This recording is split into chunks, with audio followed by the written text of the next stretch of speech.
The aftermath of yesterday's Cleveland Browns, Los Angeles Chargers football game. This is recommended if you're watching this on archive. Watch the post game show that I did yesterday, and then listen to this, so you'll get this in the proper order. But let me say that the post game show has been by far the most watched program of recent memory, of all the podcasts I do. It struck a chord and a nerve with a lot of Cleveland fans, and I want to share something.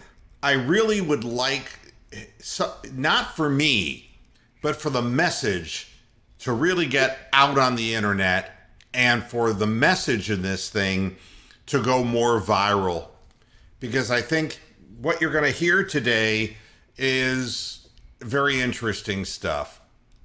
We're going to start, and I'm going to be sharing a lot of video on my screen, so you know that it takes its own kind of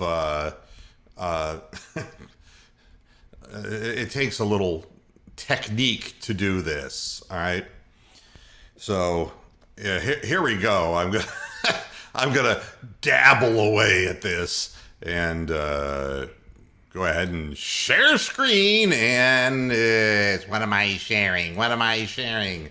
I'm not sharing. Ooh. Okay, here we go. For those people who watched the show, and I said the last play of the game was absolutely ridiculous, and you know, you're seeing this on your screen, all right? Yeah. Okay. Yep. This is the Joker right here. This is the guy who's going to commit a flagrant penalty. And you're going to see that people were accusing Higgins of not going up for the ball. He couldn't, because the other receiver in the pattern, Donovan Peoples-Jones, was on the ground, and Higgins didn't want to step on him or get hurt himself. But all I want to do is No, just... he was fine. He ran through to the end of the end zone. It was Njoku that was laying on the ground. They couldn't. Oh, okay, okay. Well, we'll watch this, and you can, you know, right in the back of the legs. Now, you telling me that Njoku didn't have a chance to catch that ball? Here we go again. There's only one man on the field. He literally grabbed his leg. Yeah, absolutely. I mean, and this is what I was screaming about yesterday. And if they have other angles of this, if they want to, he took his legs out from under him. And and I can't say enough about this, because this was the final straw. He would have had a real chance to go up and catch the football. So I guess for me, that's kind of how I see that. All right, we're going to go over now, and we're going to stop the sharing, and I'm going to share something else with you. And we want to put this into a chronological order, which because we have, you know, press conferences from Sunday, then we have from Monday as well, from today. And we'll take a look at, we're going to share this with y'all. And this is Stefanski's press conference. And this is from Sunday after the game. All right. And we'll jump right into this. Audio is not real great on this. That's their end, not my end. But basically, now, is this the actual press conference, or is this the Browns edited version? No, this is what he actually said. It's 8 minutes long, and I ain't going to play 8 minutes. I don't need to. But here you go.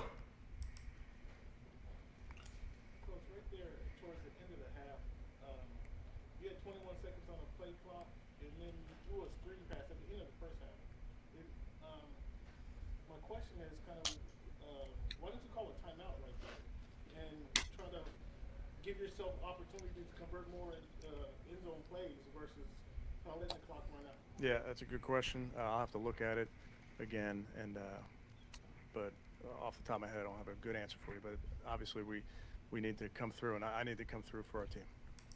All right. He doesn't even remember the play. If you're wondering, it was after the Browns made what looked like it could be a real game-turning recovery, and they had the ball, with 21 seconds left, and they had an opportunity on a third down play to try to go for the touchdown, and instead they threw a 3-yard pass. But you'll see from this that Kevin Stefanski has some kind of issues. Okay? Let's continue. Kevin, could you take us through not the last offensive series, but the next to last one you guys had it? What you were thinking, especially the way that Justin was playing for them. Yeah. We obviously wanted to score. Ran it on first down, second down, tried to get a double move on their corner. We really wanted the clock to run there as well. And then that was incomplete. And just with where we were at our tackle position, quite honestly, just didn't feel like I wanted to. Hey. Why did this get cut? This got cut off. Isn't that interesting? Yeah. Oh, and boy. Denzel Ward, neck. all right, and I'm going to go right back to where. Denzel Ward, neck. I'm sorry about this, folks, but this is not my end. This is internet. And try to give yourself opportunity to convert more end zone plays versus kind of letting the clock run out. Yeah, that's a good question. I'll have to look at it again, and but off the top of my head, I don't have a good answer for you. But obviously, we need to come through, and I need to come through for our team. Kevin, could you take us through not the last offensive series, but the next to last one you guys had it? Again, we'll go through this. Especially the way that Justin was playing for them. Yeah. We obviously wanted to score. Oh, wait, we know first that. down, second down, tried to get a double move on their corner. Remember that. We really wanted the clock to run there as well. And then that was incomplete. And just with where we were at our tackle position, quite honestly, just didn't feel like I wanted to give a chance to something bad happening there. So, again, all these things I would tell you. All right. So that was what we talked about on the show yesterday. Remember, Tony? Yep. Yeah. Yep. Okay. Now he's had 24 hours to reflect on this. Okay. And now this is today what Kevin Stefanski said on the same subject. Let's go. I gotta get this shared out for you. I'm sorry, Bronk, I can't add you right now, and I have to share this. And yeah, he's saying go, go, go, go, go. All right, here we go. And I'm going to pull this full screen as well. You see that okay, guys? Yep. All right, good. Here we go. Now this is, well, what he was saying as an embellishment to yesterday's comments. And yesterday in postgame, you talked about the penultimate drive where you decided to call the draw play on 3rd and 9. In hindsight, do you wish you had done anything different? And if you throw on 2nd and 9, why are you running on 3rd and 9? Yeah, good question, Tom. Yes, in hindsight, I definitely wish I did something different. This is where I have to put our guys in position to succeed, and I didn't do that there, and I'm sick about it. Definitely got too wrapped up in the previous play call, with the clock stopping and with, how that unfolded. And I got to put our guys in position, and I can't do that to our team. All right. So here's the bottom line of what he is referring to, and I'm going to come back and stop the share and bring Bronk in as well. Hi, Bronk. How you doing? All right, here's the issue. The play that he's referring to that was the 2nd down play was Baker Mayfield's attempted throw to Rashard Higgins. It was the same play that was being referred to by Baker Mayfield in his press conference, that 2 penalties of pass interference were committed by the Chargers on one play. The ball was thrown to Rashard Higgins, who was hit before the ball got there and was literally hit in the back and face down into the turf. And in the middle, nobody else around it, in the wide open. On the other side of the field, Donovan Peoples-Jones was shoved out of bounds. But here's the interesting thing. He was and I say he, Stefanski, was too wrapped up in the play call before, okay? So what he is saying is, once he came to the 3rd down and 9, after watching the 2nd down play, he was too wrapped up in the previous play call. What he's not telling you is that the Browns were furious that no pass interference was called on the play. And rather than keeping his composure, the head coach got wrapped up in the argument, and there was not going to be a review of that call. There wasn't, and there was no time because the clock starts running as far as the play clock is concerned. Now, this brings up interesting questions. More questions than answers.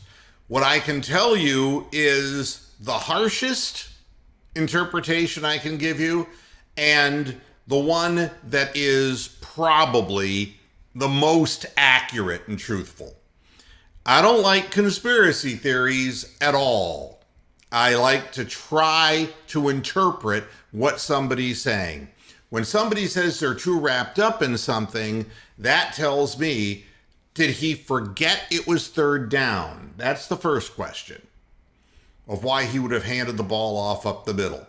Would he have forgotten that it was 9 yards that he needed for a 1st down? Would he have done that? Or is it the next explanation that I think is invariably the correct one? That he's so wrapped up in what's going on, and because he's a one-man show, if his attentions are literally all on the previous call and he's arguing with the officials as the head coach and he's also the play caller, we're fucked. He's carrying way too big a load. Trying to be a one-man show in the NFL, he didn't call the proper play. I think Bill Callahan called the Hunt touchdown, the outside run for the touchdown, after he was poked in the eye. Yeah, so I think it's multiple guys that can call plays, but no, only one guy called. That's incorrect. Only one guy calls the plays, and that's Kevin Stefanski, and he has said so in previous press conferences. The problem that we run into, when you're a head coach, you have a lot of different responsibilities, and to call plays and be a head coach at the same time, maybe it's a good idea if he scripts the first 25 plays. But you see, our failures are almost invariably coming into the second half of football games, after the scripted plays are run and when all of the impromptu stuff happens. And if you're arguing with an official and the clock is running on the other end, you got to make a fast and, in this case, irrational decision. And that was to run a handoff up the middle. And the interesting thing about it, when they asked Baker Mayfield about it in his press conference, his response was make kind of a dour face when they said that he didn't have the chance to throw, and go for the 1st down on 3rd and 10. But then he said, well, it got 7 or 8 yards, so it wasn't far off. And it's like, no, it didn't. It got only 3 yards. So the real question is, if you're too busy arguing something, it's very difficult living in the now when you're living the play before. And I think this is a classic example. And what I'm going to point out as we continue on with this is that the more bad calls that come in a game can affect the outcome of the game in many different ways. Not just on individual singular plays, but it will draw the attention of players, and they will not be thinking properly when they need to be clear-headed at the most important part of the game. Now, the thing that is always interesting to me is we're living in the age of disinformation. And the disinformation that the media is sending out only further obfuscates, SAT word, the truth in the situation. And, you know, the national media, you know, you'd understand why, well, and I'm going to, and I'm glad I actually accidentally axed that. That was going to be, I'm having trouble with my mouse, which is not unusual for a man my age. Basically, what I was going to show you was Stephen A. Smith basically blaming Baker Mayfield. And I still want to try to show this to you. And this is what live broadcast does, unfortunately. I don't think this is still up and available. You know, I would be really curious to see if Kevin Stefanski would let Baker Mayfield call a few offensive plays or allow him to audible to something that he likes or sees on the defense. And that is part of what we're getting at with this, is that we know that he is not allowed to audibilize. And, you know, there was a comment that was made in the comment room on the show yesterday, and a lot of comments being made, actually. And a guy was saying, if you look at the film, you'll see that Baker was the one who audibilized into the run on third, you know, and, you know, misinformation all the way around. And it doesn't help. And you would think that from your, you know, the national media, I get it, because there's always trying to be rabble-rousers. But when you're a fan of a team and you're in a situation where, and I'm going to go ahead and share this, because this is what makes it almost impossible to get truth and to get perspective. I mean, this is from clevelandbrowns.com. You're telling me that the headline is the Browns don't make enough plays to win when they've got 534 yards of offense in the game, and we're winning the game and would have won the game if it weren't for a number of bad calls? I mean, this is the sort of thing that makes me just want to vomit. All they want to do is, you know, they want to turn around and just make it look like we came up short, we came up short. And invariably, it's Baker Mayfield who's blamed for everything, 100% of the time. And it was unfortunate because what I wanted to show you in the Stephen A. Smith thing is, again, all the blame being shifted on Baker Mayfield. And I can't imagine why they would be blaming him for something where the head coach acknowledges that he lost track of things in the pivotal moments of the game. And he also bemoaned later in his press conference the plays that were called in the last minute and 31 seconds that didn't even get him to midfield. This is a huge issue, and it tells me that when the pressure is on, it isn't Baker Mayfield, it's Kevin Stefanski.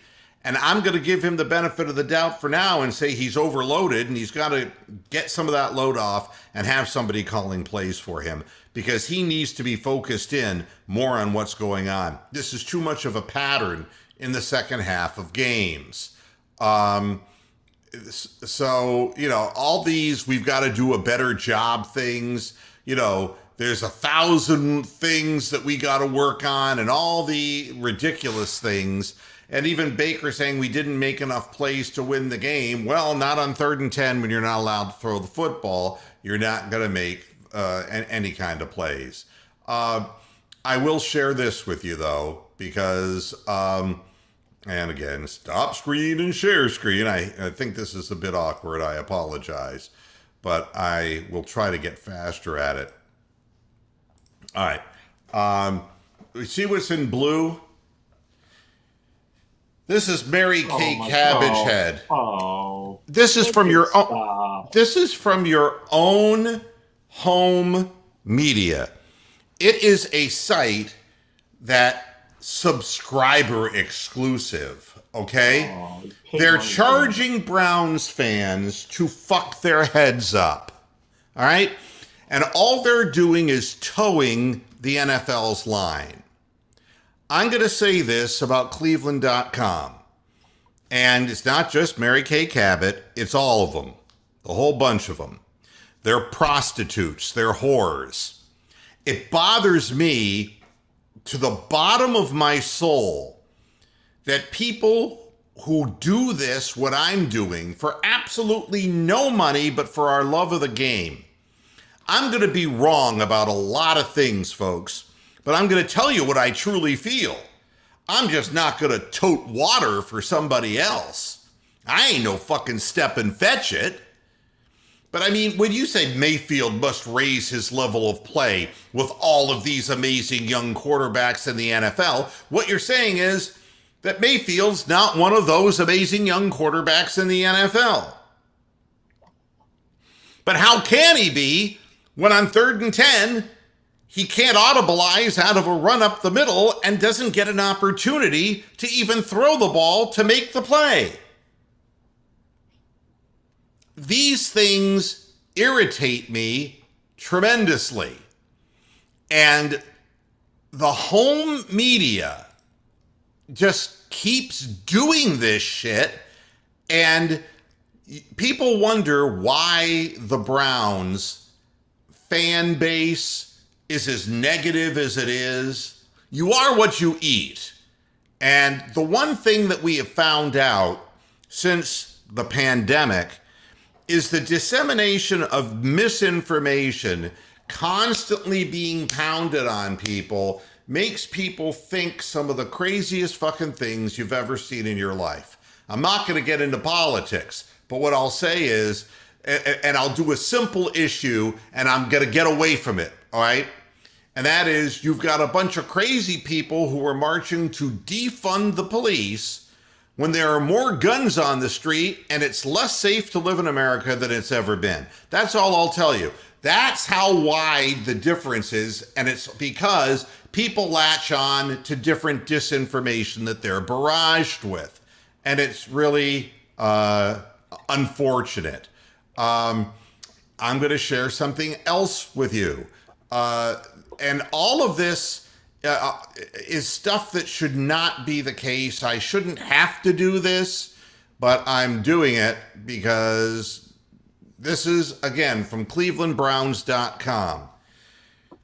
This is their explanation of what happened in the game. The Browns gained a yard on a first down carry, which was followed by a Chargers timeout, before looking for a big play through the air on 2nd down. Baker Mayfield fired a pass Rashard Higgins' way, but it fell incomplete, and the clock stopped with 2:55 to play. Faced with a 3rd and 9, Stefanski called for a draw, who came up well short of a first down on the 3-yard run. The Chargers let the clock run, giving themselves 2 timeouts and the upcoming 2-minute warning. Then the Browns punted it away with 2:11 left to play. At nowhere in this account is the fact that Rashard Higgins was hit in the back before the ball got there. In no way was it even mentioned on the Cleveland Browns fan site and official organizational site that there was a bad or questionable call made on the play. All you get is the Chargers then scored the go-ahead touchdown less than a minute later. So this, if we can't agree that this game was poorly officiated, and if our home media continues to embrace falsehoods and spread these falsehoods or misleading comments, then it's no different than the shit we're ingesting on a national level, and it makes doing this program for me, like, I'm hearing from people saying things of like, what are you talking about? Why are you complaining about Baker Mayfield. I don't understand.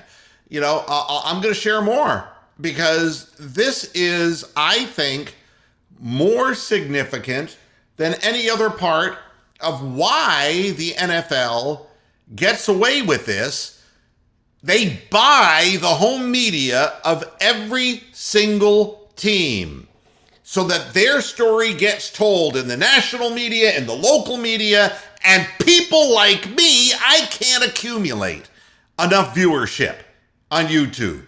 I'm a pebble in the ocean. There's just, I'm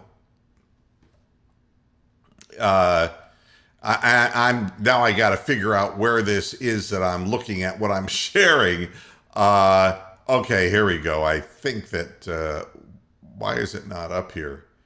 I'm not done yet. That's weird. That is not even showing. And I can't,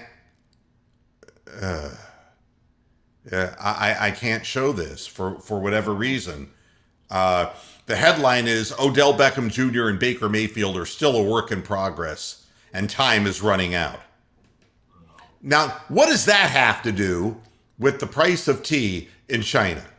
What does that have to do with anything? All right, now it's come up. Now it's come up and I can share that you see, I'm not making this shit up. And that's, again, the bitch, Mary Kay Cabot, who is a whore, a prostitute, who is sold out, and she and all those people are grouping together to get these subscription fees, and they're just towing the company line. They're not seeing nothing. They want to just say, they want to be little Stephen A. Smiths and get more people to show up to their site by saying things that are absolutely ridiculous. And, what does this have to do with Odell Beckham Jr.? Somebody explain this to me like I'm a 6-year-old. It doesn't even make sense to me. But this is what we're getting from, Then, by almost coincidence. But wait, there's more. There's more. There's plenty more where this came from. Yeah, I know. How would you feel if there are others who are exactly in the same situation as we are? All right. And, I see how I can speed this up. Bing. Okay. Now I think I got this down and streamlined. All right. Here we go. This should make it easy. And share this. I live in just south of Tampa. All right. Oh, not Dwayne Stats. Well, wait a minute. Dwayne Stats. I want to share this with you because this is really bullshit. Here we go. I heard about this, but I didn't see it. So. Yeah, you're going to see it now. I haven't seen this yet. Diaz runs. Kiermaier sends a ball into right center field. That's trouble. And that one's off the base of the wall. Diaz coming around to score. Kiermaier to third. It's a home run. Rays have taken the lead. Go watch. No, wait. No, just you're going to see it again. On a spin. Watch it. No, you're before the wall. Bang. Down and hits the right fielder and goes over the wall. So. No, it's not. That's a ground rule double. Break. That is a ground rule double. All right. So that is where this story is going to go. All right. And I'm going to tell you that all athletics professionally now come down to this. The entire 6-man crew of umpires, and I'm going to go ahead and so you can see where I'm reading, came to the same conclusion based on Rule 5.06 in the Major League Baseball Umpire Handbook, which states that any fair ball deflected by the fielder into the stands leads to the batter and runner being entitled to advance 2 bases. Now, never have I heard such a fucking lie in my life, because I watched the ball bounce off Jose Canseco's head, and so was everybody else that bounced over the wall, and it was a home run. And Wagner, I've seen that live. And we've seen a ball glance off players' gloves and go over the fence. The one on Canseco never hit the ground. This one did. Trickle off gloves and into the dugout. No, but that's not what the rule says. It says any fair ball deflected by the fielder into the stands leads to the batter and runner being entitled to advance 2 bases. That is not true. I hate it when they throw fucking rule books at me too. It's a lie. It's a prevarication.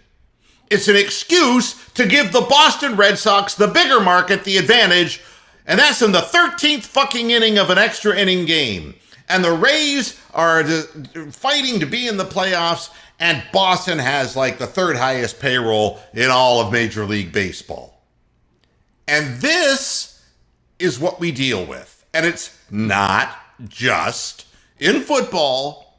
I can tell you all about it in basketball too. You all know, if you have a good player, he's going to be in Los Angeles real soon. I mean, if you want to look at it from a city perspective, like in the NFL, it's like, well, who are the Chargers? Oh, they're in LA now. Now they're really good. And now they're getting all kinds of great attention. Isn't that surprising? You know, you move to a bigger city in the NBA, it's like the New Jersey Nets. New Jersey, Jesus Christ, that's women with big hair and people who are made fun of incessantly. There are people who eat pork rolls, for God's sakes.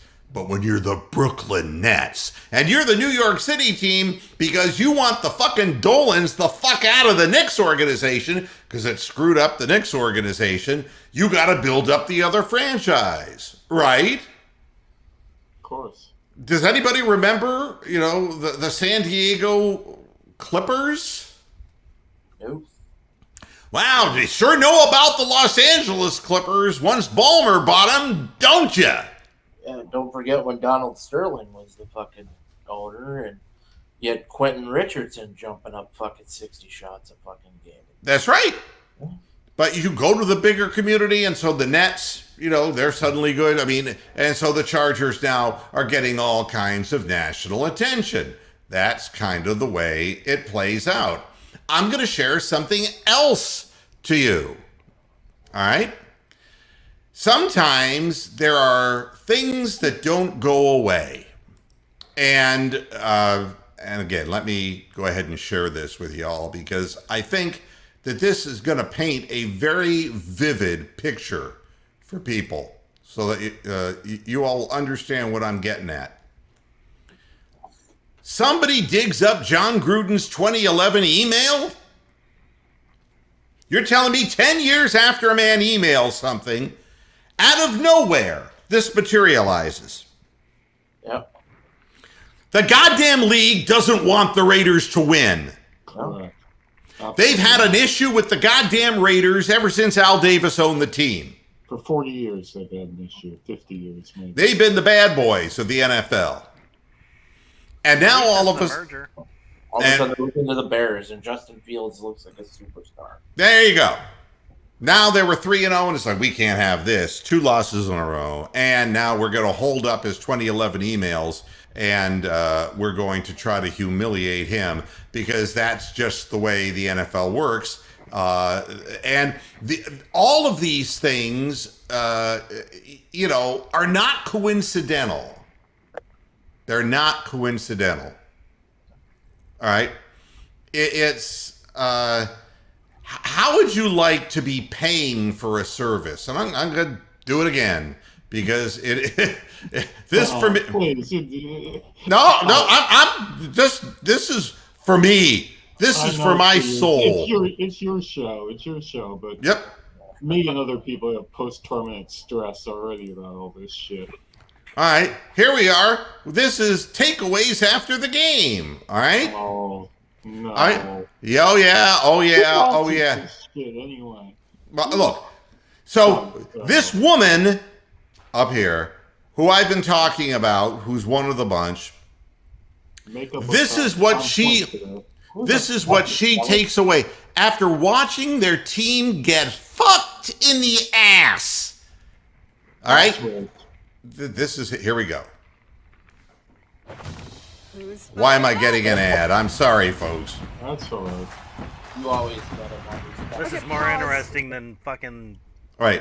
Yeah, you know what? My biggest takeaway from this game is just how high the bar is set for young quarterbacks in the NFL right now and how good you have to be. Particularly, it seems right now in the AFC. Quarterbacking is so amazing. How good was Justin Herbert tonight? And Baker, I mean, he hung in there and he rebounded from his game. But when you think about Justin Herbert and you think about Josh Allen and Patrick Mahomes, and, you know, you think about all of these guys, Lamar Jackson, Joe Burrow, and just how good this quarterbacking. This is the league speaking through her mouth. This is what she's told to say and paid to say. What she should really be talking about is how far-reaching her kimchi pot smelling head actually reaches, and how many people were gassed out. The bottom line here is like everything else. She's just parroting something, and you know, and something that is so obviously, blatantly false. All right. And again, we heard what she just said. You see how great he played. And, you know, Baker did okay, but, you know, do you see how great he was? All right, now I'm going to share this with you. And you know what it's going to be. I don't know. I'm looking at the two quarterbacks. And I'm saying that one guy completed 70+%, Baker Mayfield, with 2 touchdowns, and he had a 122 rating. And then I see the other guy who's throwing for approximately 68% for 398 yards because his team rushed for 118 yards less than the Browns did. And he threw 4 touchdowns because of 2 busted coverages, and he's got a 122 rating. Then tell me, how in the hell is he so much head and shoulders above Baker Mayfield? He's not. He's not, because they want to vilify. And unless you look at the second line of the rushing, and then that tells you everything why they feel that way. Well, I mean, the way that I feel. He can scramble for a touchdown, and you know, to be fair, whatever. you yourself yesterday said that Herbert's the best young quarterback. Say it again, Tony. You're fading away on me. Yesterday, you yourself said Herbert's the best young quarterback you've seen since Tom Brady. I think that he, and I take nothing away from Justin Herbert, but if you're going to paint a picture to vilify Baker Mayfield by comparing him, in this game, they both had the same quarterback rating. The difference in the 398 and the 302 yards are 2 plays in which the Browns fucked up their secondary coverage. That's the whole thing. Baker Mayfield threw for more yardage than Justin Herbert did because 2 of those passes, one was 71 yards, and I don't know what the hell the other one was. And I mean, 60. Yeah, I mean, it comes out a wash. There's no way that you can sit there and say, oh, you know, the problem here is that all these great high bar, raising the bar quarterbacks, you need a superstar. That's the other thing this article said. She says you need a superstar quarterback to win in this league. And it's like, what you're saying is we don't have one in Baker Mayfield, and they do have one in Los Angeles now. And if you want to make all these observations 5 games into a season, you go right ahead, because there's people who watch film, and we'll see what adjustments teams make to playing the Chargers. You don't really think that Patrick Mahomes is suddenly Mr. Dumbo who's turning the ball over. All we heard was that we should lick his balls, his sweaty balls, because he's the greatest. Now, all of a sudden, they're 2-3. Yep. And now the headline's saying, are the Chiefs dead? And now you're saying it's like, and there's Mahomes on camera saying, I got to clean this up. It's not like me to throw interceptions. And it's like, well, maybe they're just getting a little wiser as to what you're doing. And that there is a way to stop this. It's just a matter of finding it. And having the right kind of personnel to run the scheme. That's right. Yeah, Bronk. Yes, there's 31 organizations out there trying to stop these players from playing. So Tampa Bay beat Kansas City in the Super Bowl. So everybody learns once a team loses, they learn how they beat them. You know, it's obvious. I mean, the comments that Mary Kay are making, there's a fine line between having conspiracy theories and outright corruption. And I think we got to go with corruption here. Well, I think that she's doing the bidding of the league, sure. There's corruption going on here. I mean, 100%. When was the pass interference ever called on Hail Marys for anybody lately? I don't think the Browns are the only people ever to get fucked over on a Hail Mary that wasn't called pass interference. But that was absolutely egregious. So apparently you could tackle the wide receivers on Hail Marys and get away with it. So what we should do is next time we're winning and a team tries, you know, a Hail Mary, we should tackle their receiver on the 5-yard line and see whether we get a flag. I bet we do. Well, and here's the other thing. I mean, we're paying to watch the games, okay? Oh, we certainly are. And we're getting shit on. And the Cleveland.com is making people pay to read that nonsense and to read and ESPN Plus and all of this stuff when there's just plain speak that doesn't need to be plus, it doesn't need to be subscription. You know, you should be able to click on YouTube and watch many programs like this one that will talk about something from a different perspective. And Best Impact, everything is all about narrative today. And there's a story that's being told in every sport. And everybody's trying to get a story told. And today, Billy Joel, today I am your champion. I may have won your hearts.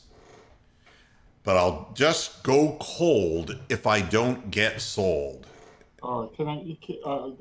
This is all fine. And you know, the reason why I tune into Moohead shows for the past 14 years, I think it's been now, is that I want like an unblemished truth and also news that isn't filtered by some corporate corrupt apparatus. So what I want to know is, because I've been out doing things and I live in England today, I want to know what our injury status are for these guys for the upcoming game. That's what I'm really concerned about. They didn't have any full updates. No updates on MRI because they were still waiting for results this morning. And you know, the thing that is really disturbing, and I really went off on this on the post-game show, and I still want to bring it up. You know, I didn't want to do something where I thought something bad might happen. And Koromoa was rushed to the hospital. He played in the fourth quarter with a throat contusion. Do you know how hard the players worked to try to win this game? He was supposed to be flying back today. Yes, he was landing today, yeah. But at the time, nobody knows they rushed him to the hospital in Los Angeles. So the reason they rushed him there was he was still playing in the fourth quarter after having done this. And everybody was trying as best they could with what they had. Yeah, Bronk. A few years ago, maybe about 3, 4, 5 years ago, an Australian cricketer died from getting hit by a 90-mile-an-hour cricket ball in the throat. So he had like a contusion and obviously closed him. He stopped breathing within about 5 minutes and collapsed and died. So those things are freaking serious and can be life-threatening. You know, if you obviously getting hit with a cricket ball is different from getting, you know, an elbow in the neck or whatever happened to Joe Burrow or Koromoa or whatever. But that's serious. That's real shit, man. Well, you know, here's the thing, and I'll tell you what the upshot of all of it is. And Cindy, nice to see you in the chat room. You feel the way I do. And, you know, I'm going to cheer the guy on. But realistically, why would you want to play in Cleveland if this is what you get? If as bad as the team has been for the last several decades, you come in you not only turn the thing around and help, you give us a steady quarterbacking performance, you get us into the playoffs, you beat our dreaded rival in the playoffs, and you come close to defeating the Chiefs, the eventual Super Bowl participant. And this is what you get for thanks. He does not have a contract. He has no extension signed. So at this point, if you're Baker Mayfield, you know, the problem is it's the reason why when their contracts end, they all want to leave Cleveland. Because it's not because of the fans. We have great fans. I mean, the devotion to the teams is all there. But there's no chance. You're not going to be given a chance if you're going to be held up as the whipping boy all the time. And if Baker Mayfield were playing in a big city, big market, that's all you'd be hearing about. And, you know, if Tom Brady goes to Tampa, decides that's where he wants to retire, then Gronk's coming with him and a whole new package and bunch of players are going to show up in Tampa. And by God, the Tampa Bay Buccaneers, who couldn't find their own rear end prior to his arrival, are now Super Bowl champions. It's just that easy. So everybody wants to be in a position where they can be a Tom Brady, wherever they choose to go, or a LeBron James, wherever he chooses to go. You know, the multitudes will follow. It's not hard to win that way. And if you're Baker and the Browns want to sign you to a 5-year, $200 million deal, do you really want to spend the next 5 years of your life being roasted by your own press? Do you want that for yourself and never to have a chance at the big prize because you're going to get screwed? I mean, there's a reason LeBron James left. But yeah, obviously. Getting back to something you said earlier about Stefanski, there actually is a controlled comparison that you can make. And that was the Pittsburgh wildcard game where he's stuck in his basement, can't communicate, and he had Prefer as head coach, and he had AVP calling the plays, and we fucking won! So what we need to do is go back, look at that playoff game. Nobody seemed to panic in that game. We won. Maybe use the formula that was used in that, and Stefanski is probably doing too much, because we already have an example where he wasn't anywhere near the team, and we won the biggest game that had been won for the Cleveland Browns in 25 years. So let's go look at that. And I'll tell you what a huge problem is.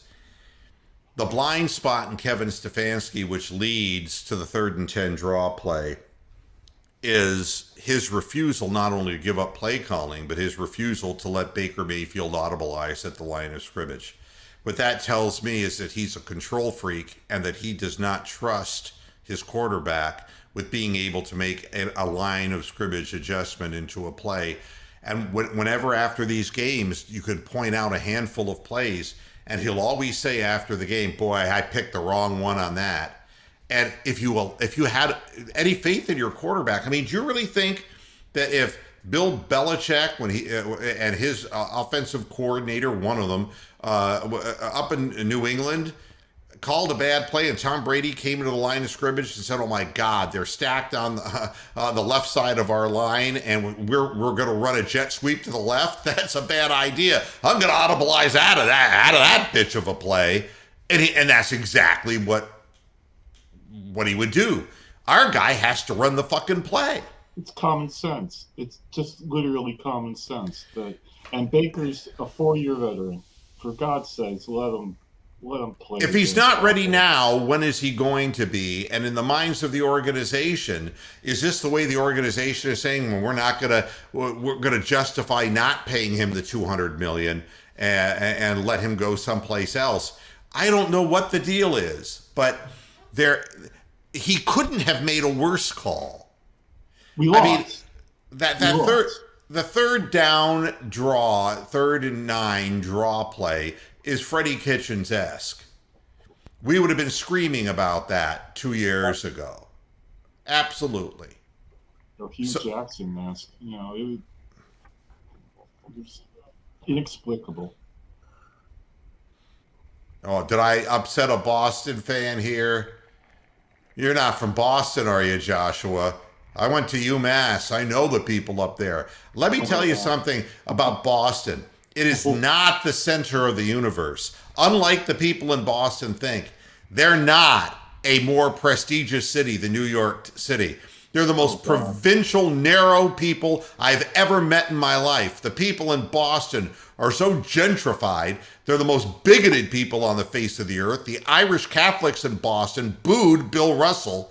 And I mean, for God's sakes, what do you have in Boston that is better than New York City? And the answer is nothing. If you want big city, you want culture, New York whips you in the ass. I'm not wrong about this because look at who's in the playoffs, God damn it.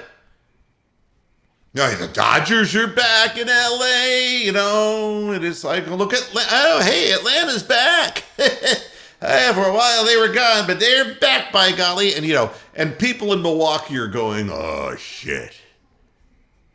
Baseball's not going to allow us to win the World Series. That's not going to happen. We are the home of beer factories in Laverne and Shirley. We're not going to be allowed to win this. Happy days. Yeah. I mean, you know, the fact is, my cred is based upon what I read, what I see with my eyes, and the reality of who goes to the playoffs and who doesn't. And look, you're going to watch, and you know, I actually watched a take on national television where they said what a mistake it was to, you know, to draft Baker Mayfield #1. He shouldn't even have been, he shouldn't have even been 1, 2, or 3 in the draft. In other words, and then they had the nerve to say this. And me, this is the guy talking, I had Lamar Jackson #1. And, you know, and I had Sam Darnold #2. And it's like, now you love Sam Darnold? He threw 3 interceptions and lost to fucking Poughkeepsie's team. I don't know what in the fuck. Sam Darnold is a goddamn moron. You know, he was 3-1, and so somebody says, you see, he should have been in that top 3, you know, he shouldn't have been Baker Mayfield. And who had Lamar Jackson as the #1 pick? Wow. That's a bunch of If you really want to play fucking devil's advocate all these years later, and you're going to say either Roquan Smith or Josh Allen. You're not going to go Lamar Jackson or fucking Sam Darnold. Come on. Yeah. You know, and then you have somebody foolish like this. I was just reading that. I was just reading that. You know something. You're not going to upset me. I'll see you later, Ronald Slater. Don't gaslight this show. I mean, you're a very small, never shows up person here, and your intellect is very limited. Yeah, you know, all I know is that teams have advantages, and it's more obvious in the NBA because you see all the star players ending up in one city. But the same thing is going to happen all over football because with the way, and the only thing I'll agree with Mary Kay Cabot is that the quarterbacking in the league, because of this push for offense and what the Chargers really had going for them, besides Justin Herbert, fine young quarterback, is a coach who has big stones. He has big testicles and is willing to go for it on 4th down anywhere on the field and rushes to the line of scrimmage to catch people off guard to make those 3rd and 4th down conversions more easy for his team. Very aggressive. And, it tells you that we can give up 42 and still win, by golly. And that's the way professional football's morphing right now. And quarterbacks are going to be a huge part of it. And you notice the big difference between, and the reason I said that Herbert stood out, Baker can't beat you with his legs, but Herbert can, and you don't want him running, and he is a drop back passer, but he can get out of trouble and he can run well enough to get a 1st down and get out of trouble. And he's got a cool head for a young quarterback. And he's, He lays the ball in with a nice soft touch to his receivers. Got nothing but good things to say about him. Now, I'm not going to tell you that the Chargers are the next great thing. We'll see what happens in the next 4 games. Yeah, Brooke. You know, the best stat that I saw about the game is that Baker Mayfield is the only quarterback to have lost 3 games in which he started and scored over 42 points. No other quarterback's ever done that before, where they put up 42 points or more and lost on 3 separate occasions and started a game. Yeah, I mean, amazing? So how do you blame Baker Mayfield for that? I mean, yeah. And Charles Pinkett, thank you for your comment also on the show. You know, the fact is, you know, we all have our axes to grind within the AFC North, and we all want our team to beat the other team. But the fact is, I don't want the Ravens to be cheated, and I've said many nice things about the Ravens.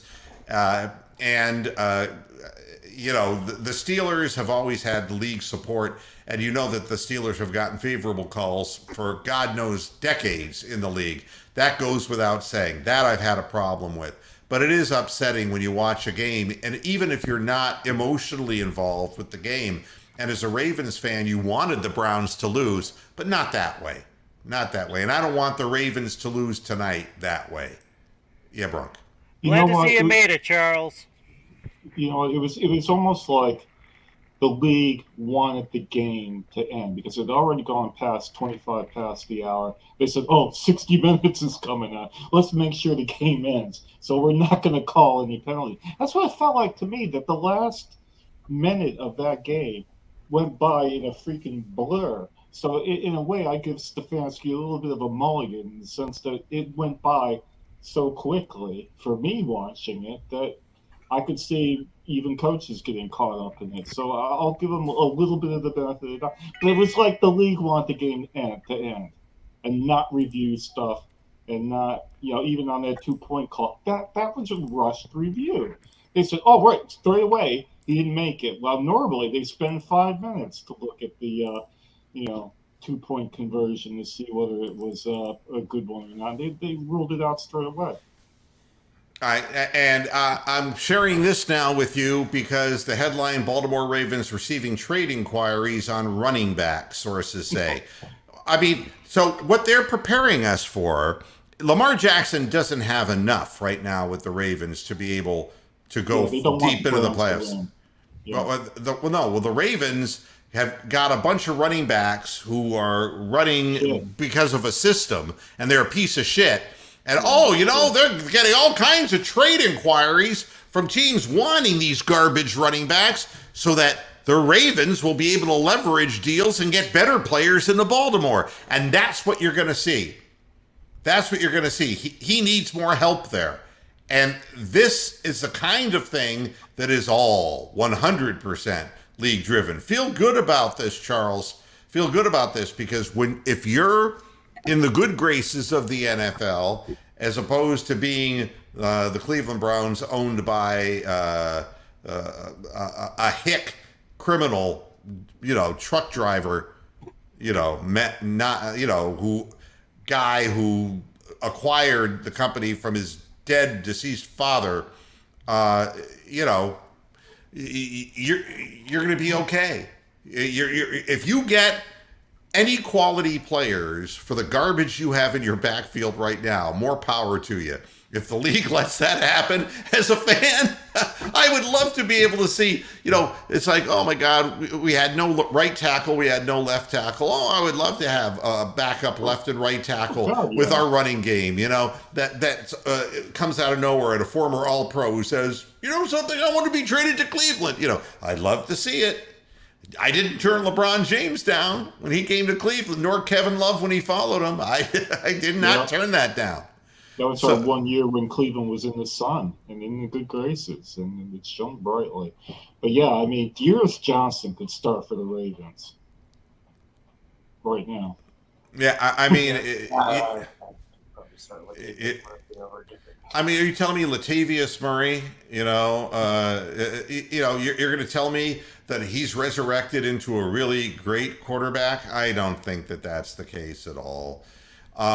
Before I get out of here, because it is 7 o'clock, and I've really jammed about as much as I can jam in.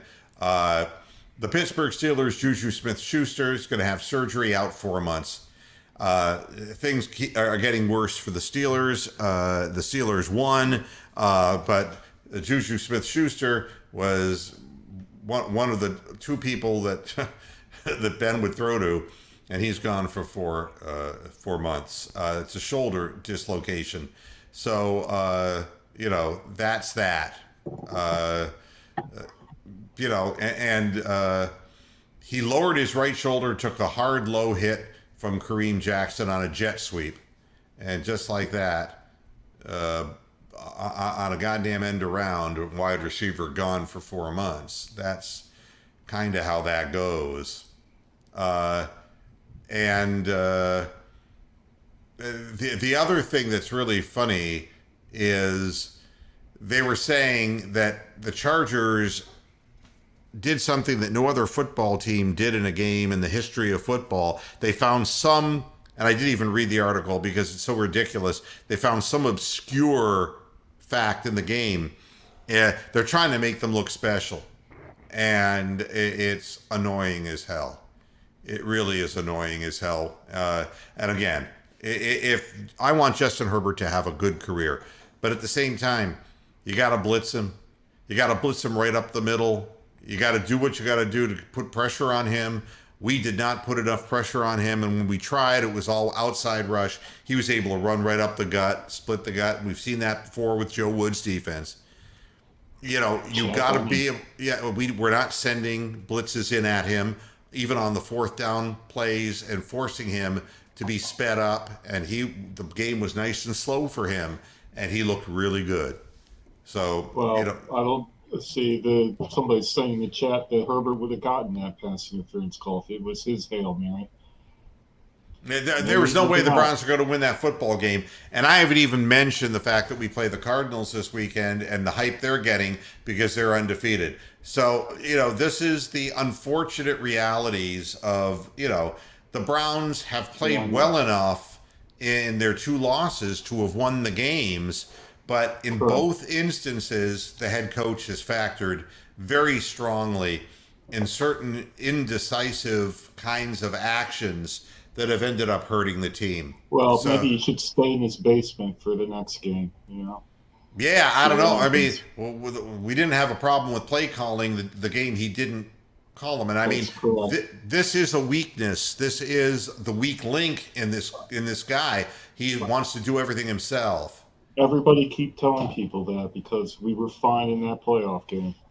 Yeah, I mean, but again, he's taken on too much and he's making mistakes, and he acknowledges clearly. Well, he's obviously a nice guy. He's obviously a smart guy, and he obviously knows how to do his job compared to like 12 of the last previous coaches the Browns have had. I don't want to shit on Stefanski.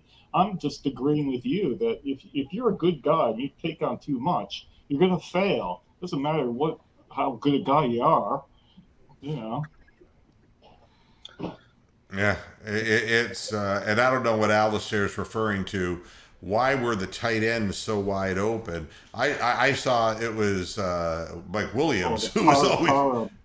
Well, he's as big as a tight end. Yeah, he wears number 81. That's no tight end. Mike Williams is a wide receiver. So I'll tell you, Cooks was open. Jared Cook was open and during that last drive. I'll tell you who's absolutely fantastic is Kyle Pitts with Atlanta. That kid, if he stays healthy, he's going to be a Hall of Famer.